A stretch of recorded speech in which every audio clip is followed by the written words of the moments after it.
예, 성도 여러분 안녕하십니까? 우리 각 가정에서 2020년 마지막 안식일 예배에 참석하신 우리 모든 성도들을 진심으로 환영합니다. 먼저 2020년 다사다난 했지만 우리를 인도하신 하나님의 은혜와 섭리에 감사와 찬양을 드립니다. 이제 연말 연초를 맞이하는 시간입니다. 지난 시간부터 2020년을 보내고 2020년을 맞이하며 말씀의 거울에 나를 비추다라는 총주제로 제가 4번의 말씀을 드리겠다고 말씀드렸습니다. 오늘은 두 번째 시간으로 오늘 내가 서 있는 자리의 의미라는 제목으로 말씀을 드리겠습니다. 마지막 안식일이어서 우리가 다 함께 모여 함께 기뻐하고 또 즐거워하며 감사하게 보내면 좋겠지만 또 그렇지 않고 오붓하게 각 가정별로 지금 모여 계실 줄 압니다. 그리고 또 여기 예배를 돕게 하여 오신 소수의 성도님들이 또 오늘 또 본당에 오셨습니다. 우리 기쁘게 서로 앞뒤 좌우로 좀 인사하시고 각 가정에 계신 우리 성도님들도 부부끼리 또 자녀들에게 또 옆에 계시는 분들에게 기쁘게 좀 인사를 나누고 안식일 말씀의 시간을 들어가면 좋겠습니다.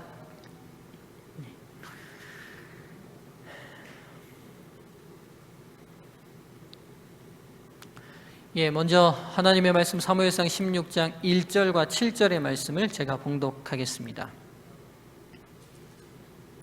사무엘상 16장 1절과 7절의 말씀입니다.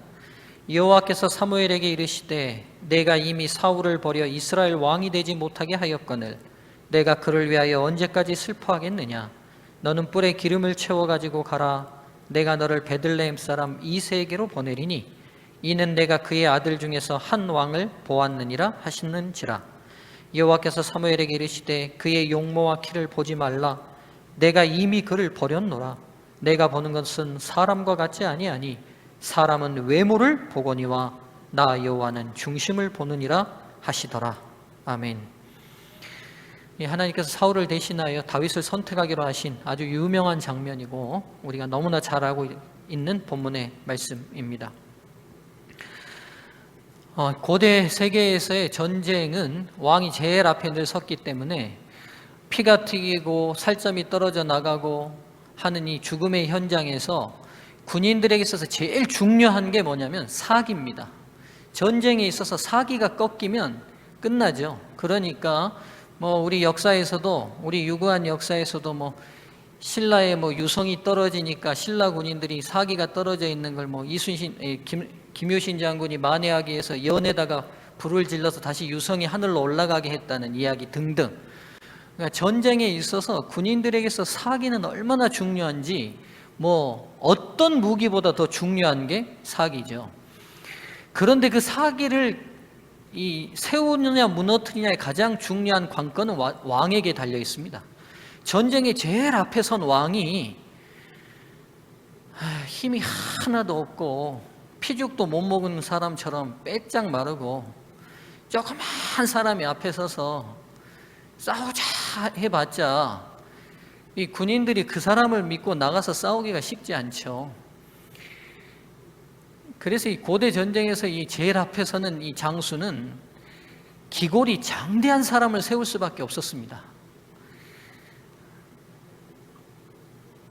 그래서 이스라엘의 첫 왕 사울은 성경이 그의 키를 기록해 놓고 있어요. 사울의 키가 어쨌다고 기록되어 있습니까, 여러분? 보통 성인 남자의 머리 하나보다 더 키가 컸다고 성경이 기록하고 있죠. 그러니까 이스라엘 사람들이 볼 때 왕제로서 가장 적합한 외형적 특징을 가지고 있는 사람을 하나님이 첫 왕으로 부르신 겁니다. 근데 하나님께서 그 왕을 버리시기로 결심하셨고 새 왕을 선택하기로 하셨고 사무엘에게 그 왕에게 기름을 부으라고 이새의 집으로 보냈죠. 이새의 첫 아들인 엘리압을 보자마자 사울이 바로 이 사람이다 확신했어요. 왜냐하면 엘리압이 아마 기골이 장대하고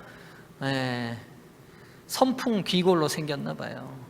그때 하나님께서 굉장히 중요한 말씀을 사무엘에게 하시죠. 그 용모와 키를 보지 말라. 내가 그를 이미 버렸다. 나는 사람의 보는 것과 같지 아니 사람은 외모를 보거니와 나 여호와는 중심을 본다 라고 말씀하십니다. 우리 신앙의 가장 기초가 되는 부분이기도 합니다. 세상과 하나님의 판단의 기준에 차이가 있죠. 세상은 끊임없이 외형적 자질을 찾습니다. 그 사람이 뭘 잘하는지, 외모가 어떻게 생겼는지, 스펙이 어떤지, 경력이 어떤지를 물어요. 근데 하나님께서 꾸준히 사람을 보시는 기준은 한 가지죠. 그의 내면이 어떠냐는 거예요. 7 아들이 다 지나가는데 하나님이 선택하신 사람은 없었고, 양치는 목동 어린 소년 다윗을 보시고 하나님이 내가 선택한 왕이라고 말씀하십니다.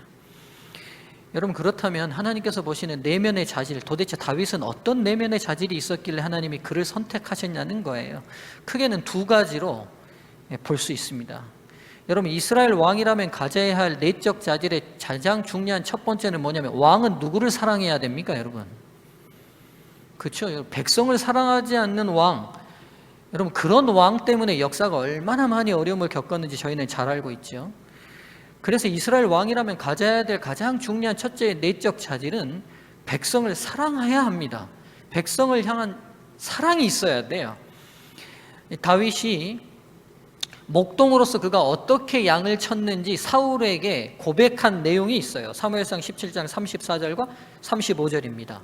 다윗이 사울에게 말하되 주의 종이 아버지의 양을 지킬 때에 사자나 곰이 와서 양떼에서 새끼를 물어가면 내가 따라가서 그것을 치고 그 입에서 새끼를 건져내었고, 그것이 일어나 나를 해하고자 하면 내가 그 수염을 잡고 그를 쳐 죽였나이다.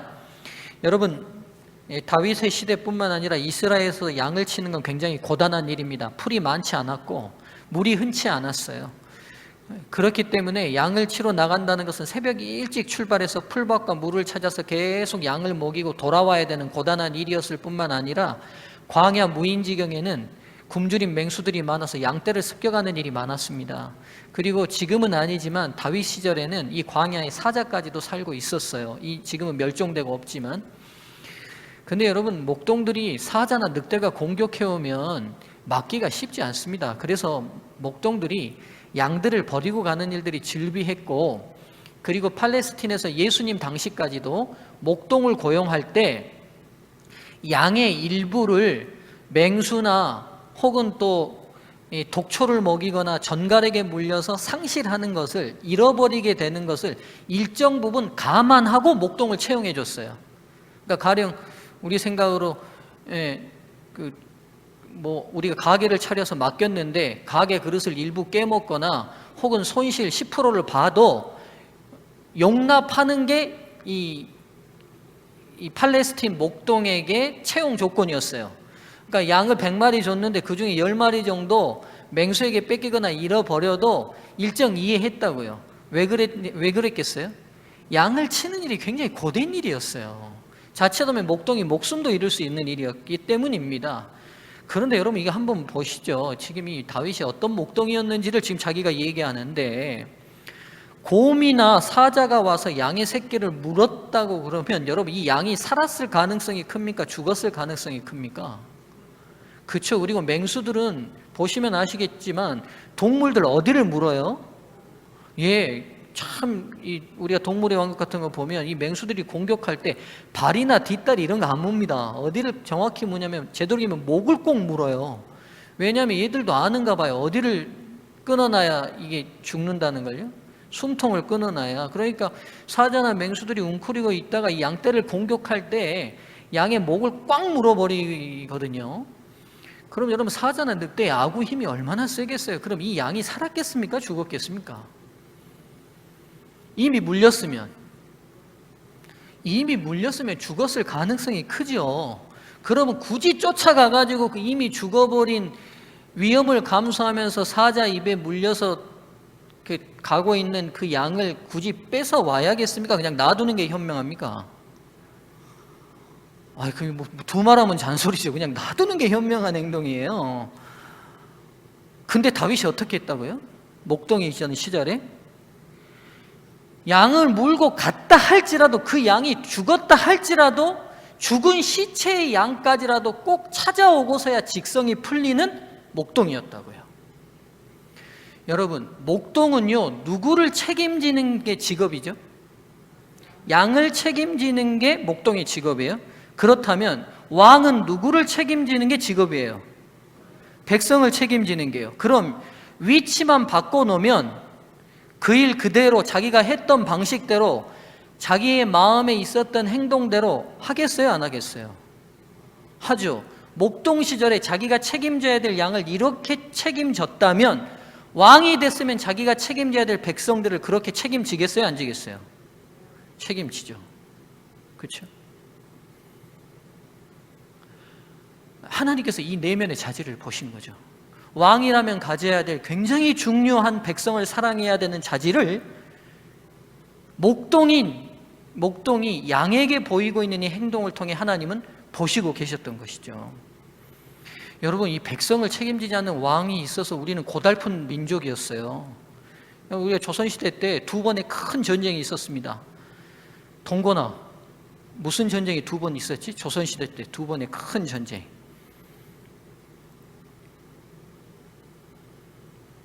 동고나, 미안하다, 알 것 같아서 물었는데 네가 그렇게 당황할지 몰랐다, 야, 내가.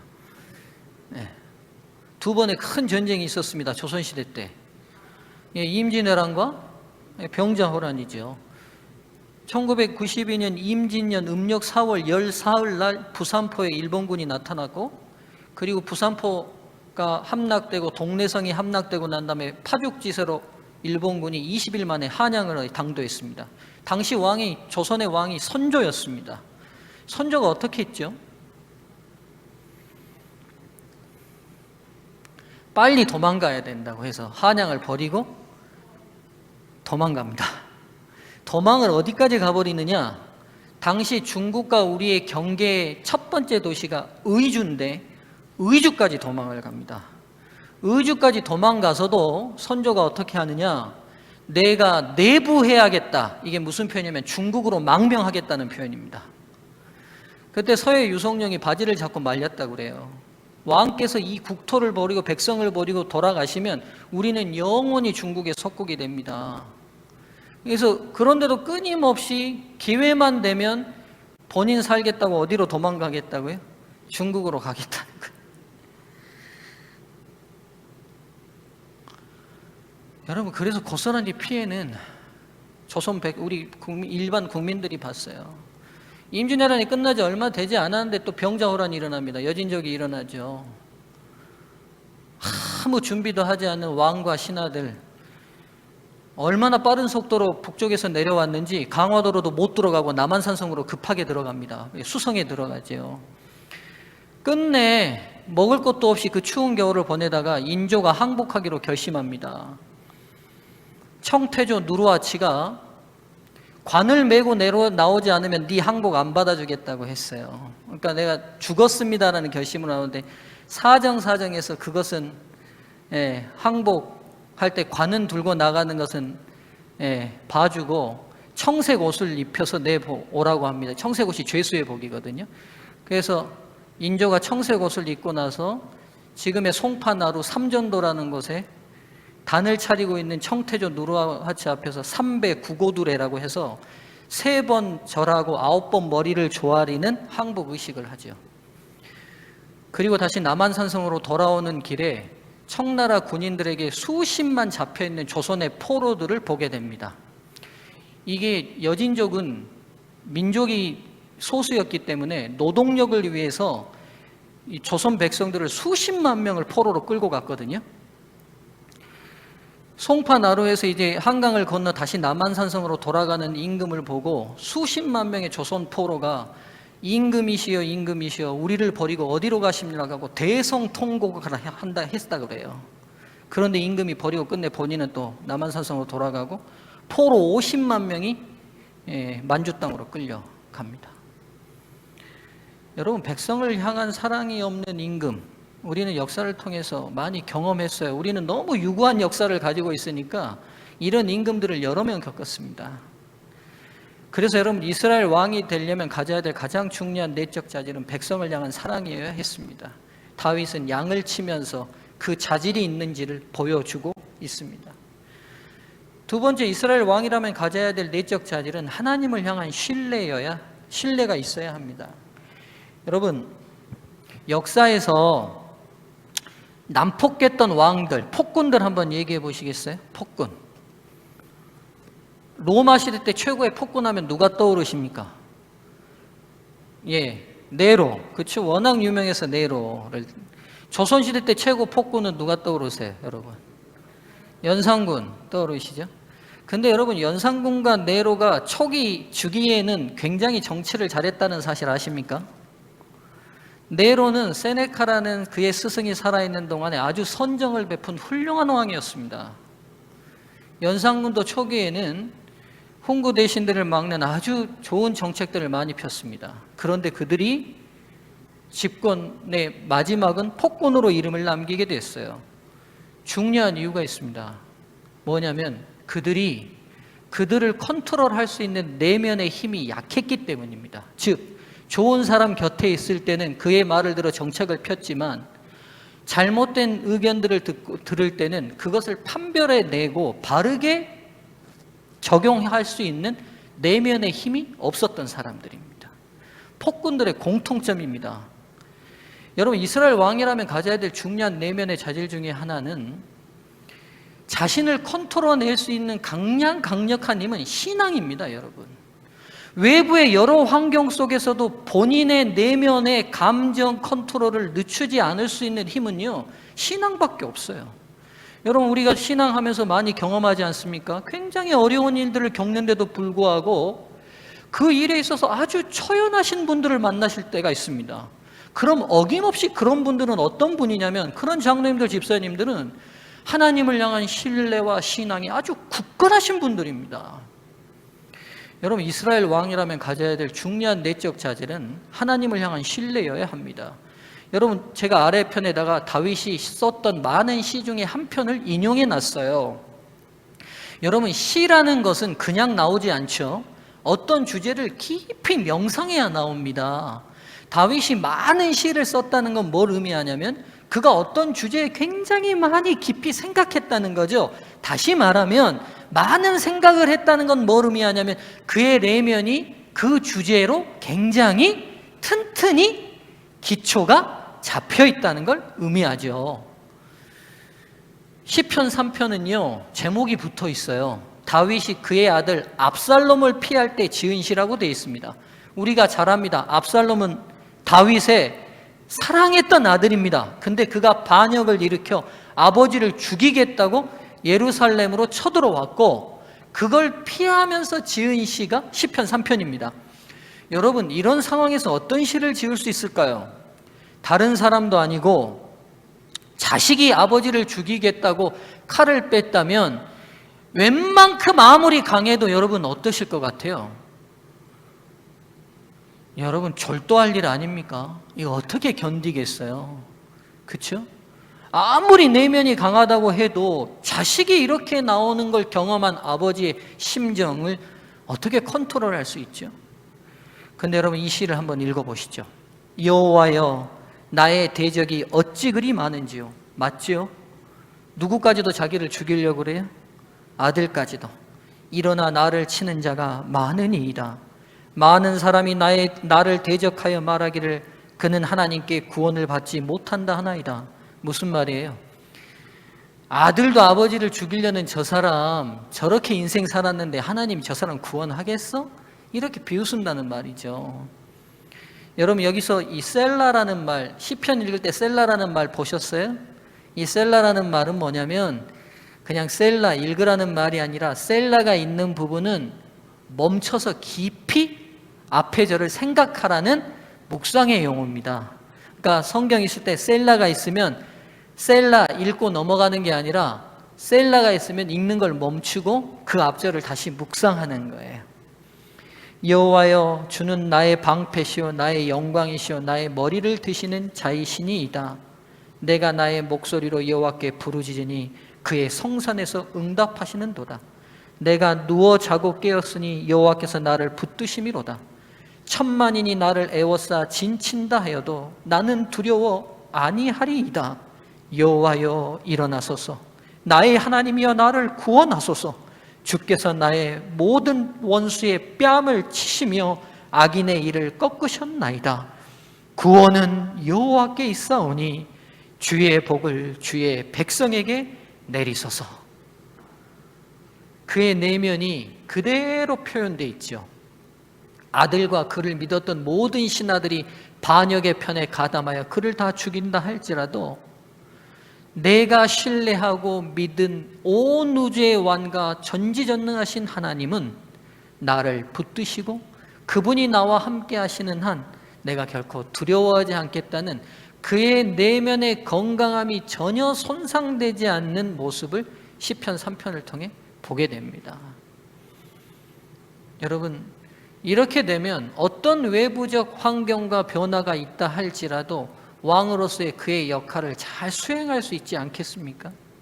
이렇듯 이스라엘 왕으로서 가져야 될 가장 중요한 내면의 두 자질, 백성을 향한 사랑, 하나님을 향한 신뢰가 다윗에게는 굉장히 건강하게 성숙돼 있고 성장돼 있다는 사실을 알게 됩니다. 여러분, 여기서 근데 제가 드려야 될 질문이 있어요. 바로 이겁니다. 이스라엘에 이렇게 가장 존경받는 왕으로서 다윗의 준비가 과연 어디에서 무엇을 할 때 이루어졌습니까? 여러분, 저는 어려운 거 절대 안 물어보죠. 배경에 답이 있잖아요, 지금. 그렇죠? 여러분, 이토록 중요한 다윗의 왕으로서의 자질이, 이 내면의 자질이 어디에서 무엇을 할 때 이루어졌습니까? 예, 광야에서 양칠 때 이루어졌습니다. 오늘 우리가 초점을 맞춰야 될 부분이 이것입니다. 한 해를 정리하고 마무리하면서 제가 여러분과 나누고 싶은 은혜가 바로 이 부분입니다. 다윗이 이스라엘 왕으로 가장 존경받는 왕의 자질을 준비하는 게 어느 왕궁이나 어느 좋은 학교나 어느 좋은 아카데미나 어느 좋은 선생 밑에서가 아니라 광야에서 양칠 때였어요. 그럼 여러분 한번 생각해 보시죠. 이스라엘 땅에서 그 당시 다윗만 광야에서 양쳤을까요? 옆집 순돌이도 치고 뒷집 개똥이도 치고 앞집 말자도 치고 다 그랬을까요? 예? 이거 지금 다윗만 특별히 교육하려고 광야라는 특별한 장소에서 아주 특별한 일인 양치는 일을 다윗만 한 겁니까? 아니면 당시 일상을 살아가는 모든 사람들의 어린 아이들이나 청소년들이 하는 일이었습니까? 그렇죠. 당시 일상을 살아가는 유목민인 유대인들이, 이스라엘 백성들이 일상으로 하는 일이 뭐냐면 이 척박한 광야 땅에서 양들을 돌보는 일이었습니다. 근데 다윗은 그 일상적인 장소, 그 일상적인 일을 통해 뭘로 길러지고 있었어요? 왕으로 준비되고 길러지고 있었다는 거죠. 하나님께서는 당신의 마음에 맞는 자라 칭하신 다윗을 지극히 일상적인 장소에서 일상적인 일을 하는 사람 중에서 찾아내셨습니다. 이겁니다, 여러분. 제가 이 마지막 안식일 여러분과 함께 나누고 싶은 하나님의 음성은 바로 이 부분입니다. 오늘 아주 특별했던 한 왕은 특별한 장소와 특별한 일을 통해 준비되고 길러졌던 게 아니라 아주 이 특별했던 왕은 아주 일상적인 장소에서 일상적인 일을 하며 양육되고 길러졌다는 것입니다. 광야에서 양을 치며 준비된 다윗을 통해 하나님께서 당신의 백성을 준비시키는 두 가지 원리를 저희가 정리할 수 있을 것 같습니다. 첫 번째입니다. 일상의 삶의 현장이 하나님의 백성으로 준비되는 가장 적합한 장소라는 겁니다. 여러분 믿으십니까? 우리 가정에서 예배드리는 모든 성도들 이렇게 믿으시게 되기를 간절히 바랍니다. 맞습니다. 일상의 삶의 현장이 하나님의 백성으로 준비되는 가장 적합한 장소입니다. 오늘 우리는 코로나 상황을 맞이하며 주님의 재림이 곧 오시겠다는 긴박함을 느꼈습니다. 그리고 우리가 무엇을 해야 될지, 우리의 몸이 어디에 있어야 될지를 고민하고 기도했을 것입니다. 여러분, 하나님은 과연 우리를 어디서 준비시키기를 원하실까요? 하나님은 과연 우리를 어디에서 가장 하나님의 백성에 적합하게 성장시키고 성숙시키기를 원하실까요? 저는 오늘 다윗의 이야기를 통해 분명히 말씀드릴 수 있습니다. 지금 저희가 서 있는 저희 가정에서의 아빠의 위치, 엄마의 위치, 자녀의 위치, 그리고 우리의 회사에서의 내 위치, 사회에서의 내 그 자리가 하나님의 백성으로 준비시키시고 계시는 하나님이 준비한 장소라고 확신합니다. 2020년을 보내며 우리가 섰던 자리를 한번 돌아봐 보시면 어떨까요? 여러분, 저도 한번 이 말씀을 정리하면서 준비하면서 다시 제 자신을 돌아봤습니다. 내가 우리 가정에서의 아버지로서의 위치, 남편으로서의 위치를 정말 하나님이 나를 준비시키는 장소로 감사하며 생각하고 받아들였는가? 한 발짝 더 나아가 서중앙교회에 하나님께서 불러주신 이 담임 목사의 자리에서 나는 정말 이 자리를 하나님이 나를 위해서 준비해 주신 귀한 자리로 여겼는가? 성도님들은 어떠십니까? 하나님께서 각자 불러주신 그 자리, 혹 교회에서 여러분의 위치들이 있으실 거예요. 그리고 여러분이 사회에서의 위치가 있고 가정에서의 위치가 있으실 겁니다. 근데 그 삶의 현장은 모두 다 하나님이 우리를 준비시키는 자리라는 사실 잊지 마시게 되기를 간절히 바랍니다. 두 번째입니다. 일상의 삶의 현장이 준비의 장소가 되기 위해서는 우리 자신의 책임이 동반된다는 것입니다. 여러분, 1번보다 더 중요한 게 2번이에요. 무슨 말이냐? 진짜 이 자리가 하나님께서 나를 성장시키고 성숙시킬 준비의 자리로 주셨다고 그 자리를 진짜 준비된 자리로 만드느냐 만들지 못하느냐는 오늘 내가 그 자리에 어떤 마음으로 임하느냐가 더 중요한 문제입니다. 아까 아침에 말씀드렸죠. 이스라엘 땅에서 다윗 당시에 양을 치는 일은 다윗만의 일이 아니라 옆집의 일, 앞집의 일, 뒷집의 일 모두의 일이었습니다. 그런데 그 일반적인 광야, 일반적인 일, 양치는 일 소년 중에서 다윗은 어떻게 왕으로 준비되었던 것입니까? 그 장소가 특별하거나 그 일이 특별해서가 아니라 그 일을 임하는 그의 마음이 특별해서였습니다. 화인 여사께서는 오늘 우리에게 중요한 말씀을 주십니다.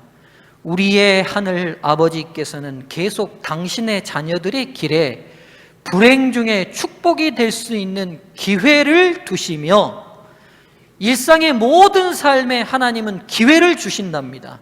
이 기회를 선용하는 자들은 큰 기쁨을 발견하게 된다. 무슨 말씀이에요? 오늘 우리가 작은 일, 쓸모없는 일, 일상적인 일, 늘 하는 일이지만 그 일의 자리에 서서 하나님, 이 자리는 하나님이 저에게 주신 축복의 자리임을 믿습니다라는 마음으로 감사와 긍정의 힘으로 최선을 다하려고 임할 때에 그 자리는 기회의 자리가 되고 축복의 자리가 된다는 약속입니다. 다 같이 양쳤죠. 그러나 다윗은 그냥 양치지 않았죠. 죽도록 최선을 다해서 기쁘게 쳤죠. 제가 가만 생각해 봤어요. 다윗이 어떻게 목동링을 이렇게 최선을 다했을까? 이유는 한 가지인 것 같습니다. 그 일을 사랑했던 것 같아요. 제가 그래서 저 자신에게 물었어요. 너는 목사의 일을 사랑하느냐? 여러분, 제가 목사의 일을 사랑하는 목사 같습니까? 대답하지 마십시오.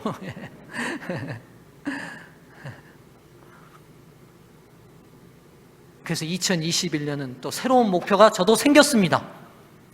저 목회 사랑하거든요. 근데 다윗만큼은 아니었던 것 같아요. 다윗만큼 더 목회를 사랑하는 목사가 되기로 저도 결심했습니다. 성도님들이시여, 우리가 서 있는 그 자리가 하나님이 준비시키시는 축복의 자리가 되도록 새해에는 새로운 결심으로 시작합시다. 코로나로 인해 비록 우리가 모이지 못하지만 이 모이지 못한다는 게 장애가 되지 않도록 하나님 주신 그 위치를 선용해내는 믿음의 백성들 되기를 간절히 바랍니다. 이제 한 사람을 소개하고 마치겠습니다.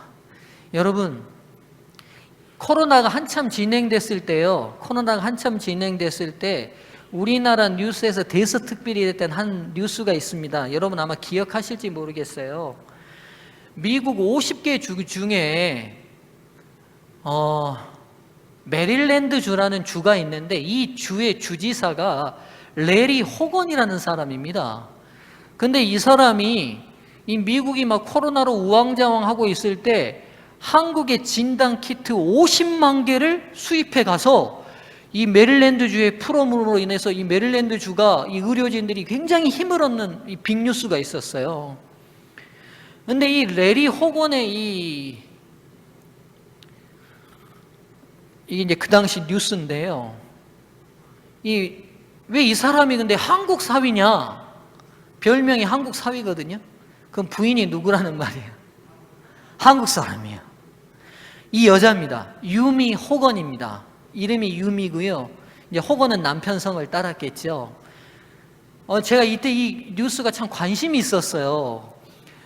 그래서 이제 관심만 가지고 이 유미 호건을 못 찾았다가 이번 설교를 준비하면서 이 유미 호건에 대해서 유심히 좀 살피게 됐어요. 그러다 보니까 이 사람에 대한 기사가 굉장히 많고요. 이분의 생애를 만든 다큐들이 또 굉장히 많아요. 그래서 제가 그 중에 한 다큐를 보게 됐고 제가 깊은 감동이 됐어요. 그래서 여러분하고 좀 나누고 싶어요. 이 마지막 안식일에. 자, 이 레리 호건은요, 공화당 출신입니다. 그런데도 이 메릴랜드주는 전통적으로 민주당이 강세인 지역인데 민주당에서 주지사로 당선된 아주 전지적인 인물이에요. 이 메릴랜드주는 밑에 보면 여기 필라델피아 밑에는 저렇게 된 주입니다. 이 볼티모어라는 아주 큰 대도시가 있는 주인데요. 이 옆분이 이제 유미 호건이라는 부인입니다. 이분들의 스토리가 좀 특별합니다. 이 레리 호건은 본래 독신주의자였습니다. 그리고 그의 집안은 아버지가 미 하원 의원을 지낸 정치 집안이고 명문가예요. 근데 부동산업을 하는 사업가였는데 2000년도에 세 자녀를 키우고 있는 이혼녀 한국인 화가를 만나게 되는데 그분이 이 유미 호건입니다.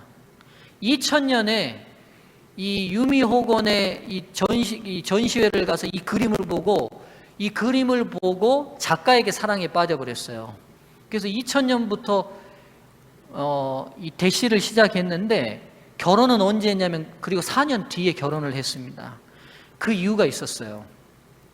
이 유미 호건이 어떤 사람이냐면 전남 나주 사람입니다. 20살에 결혼을 해서 일찍 결혼을 해가지고 남편을 따라 미국으로 도미해서 세 딸을 낳았는데 남편과 이혼을 했어요. 그리고 세 딸은 고스란히 본인이 책임지게 됐어요. 본인이. 그럼 여러분 생각해 보세요. 말도 잘 통하지 않는, 영어를 잘하는 사람이 아니었어요. 말도 잘 통하지 않는 땅에서 3명의 딸 아이를 키워야 되는 이혼녀, 한국인 여성. 여러분 상상만 해도 얼마나 고생했을지 이해되시죠? 하루에 2시간을 못 자는 날이 많았고 배운 게 탁월하거나 영어를 잘하지 못했기 때문에 식당 일과 슈퍼에서 2잡, 3잡을 뛰면서 이 세 자녀를 길러냈습니다. 그러다가 본인이 그림의 취미가 소질이 있다는 걸 알고 그때부터 그림 공부를 또 시작을 해가지고 화가가 됐을 때 이분을 만난 거예요. 근데 이분은, 이 유미 호건은 세 자녀를 길러내는 엄마로서의 자리에 충실하려고 다른 거 돌아보지 않고 열심히 일만 하고 이 자녀들만 키웠던 거예요. 그래서 이 남편인 레리 호건이 대시를 잡고 해도 세 딸이 허락하지 않으면 결혼을 안 하겠다고 미뤘어요. 그래서 세 딸의 허락이 다 떨어지고 난 다음에 결혼을 했어요. 그러니까 엄마로서 끝까지 충실한 거죠. 그리고 2014년에 이 남편을, 부동산업을 하고 있던 이 남편이 주지사에 나갔는데 나갔을 때 당선될 가능성이 희박했습니다. 민주당 지역이었고 이 사람은 공화당 후보였어요. 근데 당선의 최고 주역이 누구였냐면 바로 이 부인이었어요. 동양이 조그마한 체구의 이 여성이 소수 민족을 찾아다니면서 남편의 지지를 호소합니다. 그리고 이 불가능한 선거에 승리합니다. 근데 여러분, 승리되자마자 어려움에 봉착했는데 가장 큰 도시 볼티모어가 폭동이 일어나 버렸어요. 근데 그 폭동을 소수 민족을 잘 이해하면서 화합시켜 버려서 폭동을 또 안정화시킵니다. 그리고 또 6개월 만에 이 남편이 암에 걸려요. 암에 걸려서 업무를 수행할 수 없는 상황을 이 부인이 옆에서 간절히 보필해가지고 병을 낫게 합니다. 그리고 업무를 수행하고 지금은 완치 상태예요. 국제 리더십 재단에서 받는 상도 받았고요. 공식 행사에서 한복을 아주 자주 입습니다. 한국을 그래서 아주 잘 알리는. 그래서 이 남편은 스스로 자기를 한국 사회라고 자기를 잘 소개합니다. 그리고 관저에서 한국 음식을 잘 차려서 직원들을 대접하기로도 유명합니다. 근데 제가 왜 이 여인을 소개했느냐? 제가 다큐를 보면서 아주 감동받은 대목이 있어서 그래요. 이분이 뭐라고 그러냐면 자기 어려웠던 시절을 얘기하면서 이렇게 얘기해요. 싱글맘으로 세 자녀를 키우는 건 정말 쉽지 않았습니다. 2시간도 자지 못할 때가 많았고 이불이 없어서 한국인들 아주머니들을 찾아다니며 이불을 빌려야 될 때도, $2가 없어서 빌려야 될 때도 있었다는 거예요. 그런데 자기는 절대로 쓰지 않는 말이 있었대요. 여러분, 무슨 말이었을 것 같아요? 죽겠다. 이 말 안 했대요. 한국 사람들이 죽겠다는 말 잘합니까? 잘 못합니까? 많이 하잖아요. 한국 사람들이 죽겠다는 말을 너무 많이 하는데 자기는 절대로 안 쓰는 말이 죽겠다는 말이에요. 자기는 죽겠다는 말 한 번도 안 썼대요. 언제나 감사했고 언제나 긍정적으로 생각했대요. 그리고 이제 2시간밖에 못 자고 잡을 뛰면서 옮겨 다닐 때, 운전하고 다닐 때 얼마나 졸리겠어요. 그럼 허벅지를 꽂으면서 기도하면서, 하나님, 저 졸면 사고 나면 안 돼요. 기도하면서 내가 지금 이렇게 하는 고생은 새 자녀들 때문에 하는 고생인데 이게 무슨 고생이냐? 자기는 고생이 아니라고 생각했대요. 신실한 기독교인이더라고요, 이분이.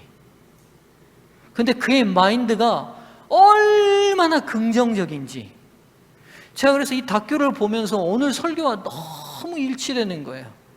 오늘 다윗의 역사는 다윗에게서 아직 끝나버린 역사가 아니라 지금 현재를 살아가는 그리스도인의 삶에도 계속 일어나고 있는 역사더라고요. 저와 여러분의 삶에도 일어날 수 있는 역사고 지금도 일어나고 있는 역사 아니겠습니까? 지금 당신이 서 있는 바로 그 자리는 주님께서 당신을 사랑하셔서 성장시키고 성숙시키려는 준비된 축복의 자리입니다. 사랑하는 성도님들이시여, 2020년을 돌아보며 우리가 서 있는 자리에 혹 불충실했고 불평했고 불만 가졌고 혹은 여기 어떻게 하면 빨리 떠날까, 어떻게 하면 나는 이렇지 라는 낭망하는 마음 가졌다면 오늘 안식일 다 하나님 안에서 회복되시게 되기를 바랍니다. 그리고 새해에는 우리가 선 자리가 하나님의 축복된 자리로 변화시키는 하나님의 통로들 되기를 바라며 말씀을 마치겠습니다.